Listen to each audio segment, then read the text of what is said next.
Push in সমস্যায় জর্জরিত দুই দেশের বর্ডার, বাংলাদেশ এবং ভারত। মধ্যখানে হাহাকার করছে অনেক মানুষ। খাওয়া নেই, নাওয়া নেই, পানি নেই, ভাত নেই, কান্না করছে শুধু। অথচ বাংলাদেশের পররাষ্ট্রমন্ত্রী খলিল সাহেব, তিনি এখন জাতিসংঘ সভাপতি হয়ে গায়ে ফুরফুরা বাতাস লাগাচ্ছেন। কি আনন্দ তার মনে। খলিল সাহেব, আপনার কান পর্যন্ত কি পৌঁছাচ্ছে না যে বর্ডারে এই সমস্যা, বর্ডারে ক্রন্দনরত মানুষগুলোর চিৎকার, হাহাকার? এই যে পুশিন সমস্যা, এই পুশিন সমস্যা শুধু পররাষ্ট্রমন্ত্রীর একার দায়িত্ব নয়। এই পুশিন সমস্যার সমাধান করার জন্য এগিয়ে আসতে হবে স্বরাষ্ট্রমন্ত্রী সহ, প্রধানমন্ত্রী সহ সংশ্লিষ্ট সবার।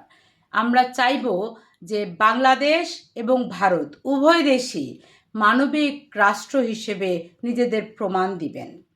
বাংলাদেশের যে মানুষগুলোকে ভারত বলছে যে এরা বাংলাদেশের মানুষ নিয়ে যান, যে পুশিনের চেষ্টা করছে, ভারত সরকারের কাছে আমার কিছু প্রশ্ন হলো যে মানুষগুলো তো এতদিন ভারতে ছিল, কাজ করেছে, কর্ম করেছে, আপনাদেরকে ভ্যাট ট্যাক্স দিয়েছে, সব কিছু দিয়েছে। এখন হুট করে যদি আপনি বস্তাবন্দি করে লোকগুলোকে বাংলাদেশে পুশিন করেন, তাহলে তো সমস্যার সমাধান নেই। প্রথমে প্রমাণ দিতে হবে যে এই লোকগুলো বাংলাদেশের, কারণ আমরা তো প্রমাণ ছাড়া, নাম পরিচয়পত্র ছাড়া ভারতীয় কোনো লোক বা অন্য কোনো দেশের লোককে আমরা এখানে অ্যালাউ করতে পারবো না।